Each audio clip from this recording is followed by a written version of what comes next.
Yo tout le monde, c'est Aurel, on se retrouve pour la deuxième vidéo du jour, cette fois sur l'attaque des titans saison 4 avec la review de l'épisode 18. Si vous ne l'avez pas vu, c'est disponible sur Wakanim et Crunchyroll, vous avez les liens en description comme d'habitude. Que dire sur l'épisode? Personnellement, j'ai kiffé l'épisode, je l'ai trouvé bien meilleur d'ailleurs que celui de la semaine dernière, parce que celui de la semaine dernière nous remettait un petit peu dans le bain, mais je vous le dis, j'en peux plus du groupe d'Armin, Mikasa et tout. Genre là, vraiment...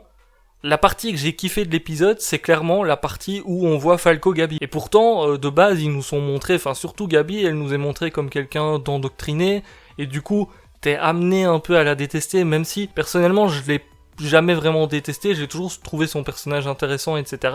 Et c'est encore montré une fois dans cet épisode-ci. Par contre, je sais que plein de gens la détestaient, j'espère que vous commencez peut-être à changer un petit peu d'avis, parce que, elle commence à changer aussi de son côté, et...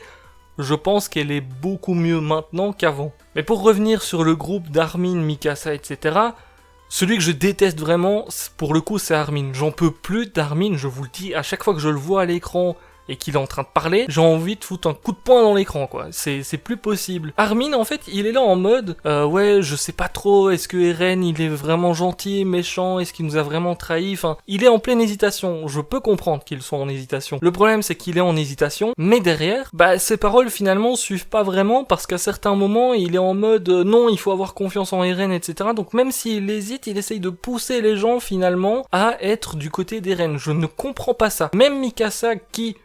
pourtant, je pense que c'est celle qui était la plus en kiff sur Eren et tout, elle était prête à suivre Eren partout. Elle hésite moins, j'ai l'impression, qu'Armin. Et d'ailleurs, on le voit parce qu'ici, à un moment donné, on voit qu'elle ne prend pas son écharpe au combat. Est-ce que c'est un signe pour montrer qu'effectivement, elle laisse Eren dans le passé finalement et elle passe à autre chose ?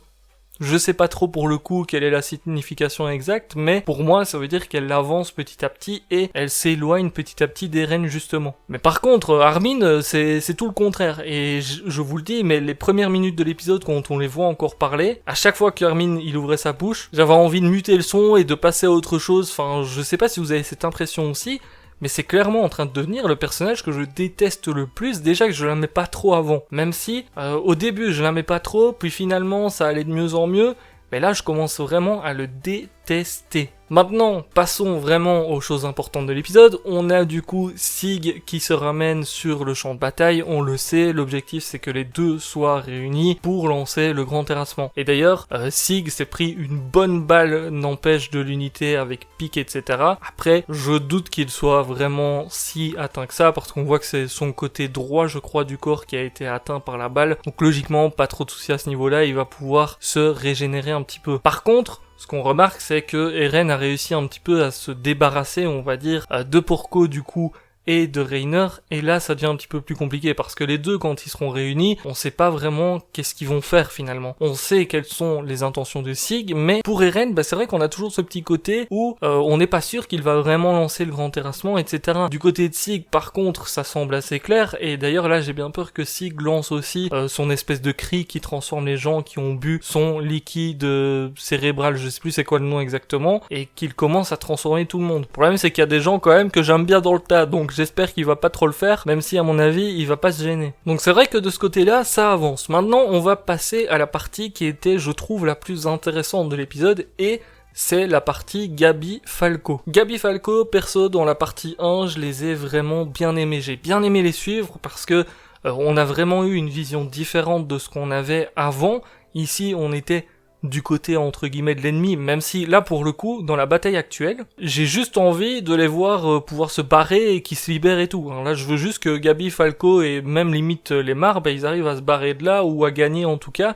Je suis limite plus de leur côté que du côté du paradis si on prend que le paradis, finalement, c'est le plan d'Eren, etc. Et ce qui était très cool, c'est qu'on a pu voir l'évolution, notamment de Gabi, parce que Falco, on le savait déjà dans ses idées, il était pas non plus à 100% en mode, ouais, les habitants de l'île du paradis, ce sont des démons, machin, tout ce que vous voulez. Il était pas du tout dans ce mood-là, alors que Gabi, elle, était endoctriné, et on a rarement vu un personnage aussi endoctriné. D'ailleurs c'était finalement, je pense, la plus endoctrinée de Shingeki no Kyojin, et là petit à petit elle commence à changer un petit peu sa façon de penser, ça se voit directement. On a à un moment donné le sergent ou le commandant, je sais plus ce que c'est le statut exactement, Neil, qui est avec Falco du coup parce qu'ils sont libérés. Au moment où le commandant voit justement Gabi et le frère de Falco, il décide de leur ramener Falco. Donc déjà à ce niveau-là, tu vois que finalement, du côté de l'île du paradis, ils ont pas non plus trop de soucis, ils savent très bien que les enfants n'y peuvent rien à tout ce qui se passe,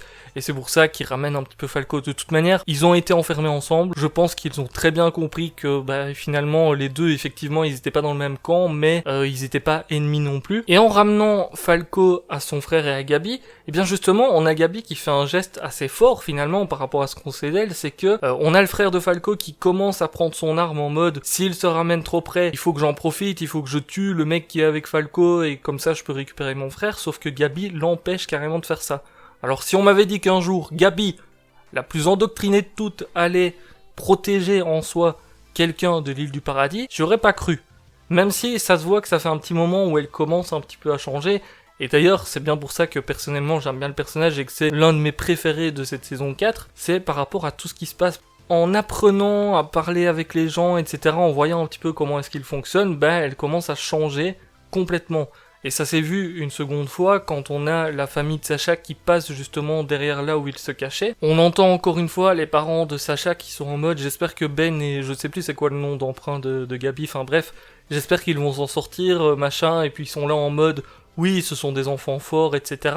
Et Gabi, ça se voit qu'elle est touchée, d'ailleurs elle se lève, je pense que son intention à ce moment-là, c'était d'aller leur parler ou quelque chose comme ça. Surtout que, on le sait, les parents de Sacha, ils sont pas du tout contre Gabi, on va dire ça comme ça, malgré ce qui s'est passé. Et d'ailleurs, c'est quelque chose qu'il faut soulever et qu'on a vu dans la partie 1, c'est tout à leur honneur parce que finalement, eux, ils ont bien compris que les enfants, ils sont pris dans ce conflit. On leur dit des choses, on leur apprend des choses et ils sont un petit peu obligés de croire ce qu'on leur dit et du coup ils en peuvent rien de leurs actes, etc. On va dire ils peuvent être pardonnés. Même si Gabi a tué quelqu'un, hein, je suis tout à fait d'accord, il faut pas tuer, etc. Il y a aucune raison valable de tuer quelqu'un, mais là pour le coup, on lui a appris en fait tout ça et du coup c'est pas du tout de sa faute. Mais derrière ça, on a la sœur de Sacha qui passe et encore une fois on voit à quel point cette guerre déteint sur les enfants parce que la sœur de Sacha, elle veut juste tuer Gabi, hein, elle le redit encore une fois. Et c'est vrai que ces moments-là, je les trouve assez touchants parce que j'aurais bien aimé justement voir la famille de Sacha revoir Gabi. Alors peut-être pas la sœur de Sacha parce que elle, on sait très bien ce qu'elle pense, mais pour voir la réaction de Gabi déjà, parce que je pense que pouvoir leur parler, on aurait vu une réaction assez sympa. Et voir un petit peu quelles vont être justement la réaction des parents de Sacha, parce que je pense que là, si ils avaient été amenés à se rencontrer à l'instant T, potentiellement il y aurait une coopération ou autre, ils auraient peut-être tenté de sauver Gabi, etc., parce que eux ils sont en train de se barrer, enfin on imagine. Après, le truc compliqué c'est au niveau de Falco, parce que lui il a bu du vin, enfin sans faire exprès, mais il a quand même eu le liquide de Sig, du coup c'est vrai qu'au niveau de Falco ça reste incertain ce qui va se passer. Je pense que Sig va clairement tenter le coup et transformer tout le monde d'un coup. Et bon, ça va me faire un petit peu chier parce que Falco, je l'aime bien, j'aime bien le personnage, j'aime bien sa façon de penser, il est pas aussi endoctriné, lui il réfléchit justement à comment sont les gens, il juge pas en fait avant de parler aux gens, et c'est ça qui est très cool avec lui. D'ailleurs, il avoue ses sentiments à Gabi, et j'ai trouvé ça en soi touchant parce qu'il est là, il sait que clairement, à tout moment, il peut se transformer en titan, sa vie peut s'arrêter, hein, parce que bon, quand il se transforme en titan, finalement, il y a peu de chances qu'il s'en sorte derrière. Il sait très bien ce qui peut se passer, du coup, il commence à avouer un petit peu ses sentiments à Gabi. Gabi, elle est en mode, tu vois que ça la touche et tout. D'ailleurs, elle prend le brassard noir et le jette. C'est pour dire, ok Falco, ça va aller, on va s'en sortir. Enfin, on va trouver une solution et tout. T'inquiète pas. Enfin, c'est un petit peu pour dire ça. Et finalement, c'est assez touchant justement de voir les deux parce qu'on voit leur évolution au fil du temps. Et j'espère que les deux vont s'en sortir. J'espère qu'il va se passer un truc, que les deux vont s'en sortir, que Falco il va pas se transformer. J'espère en tout cas que cette petite review vous aura plu. N'hésitez pas à lâcher le petit pouce bleu si c'était le cas. N'hésitez pas à donner votre avis sur l'épisode en commentaire. Impatient de voir le prochain épisode parce que j'aimerais bien qu'on arrive au moment où on sait si Sig et Eren vont réussir à se toucher. Sur ce, je vous laisse là. Je vous dis à très très bientôt. Ciao, ciao.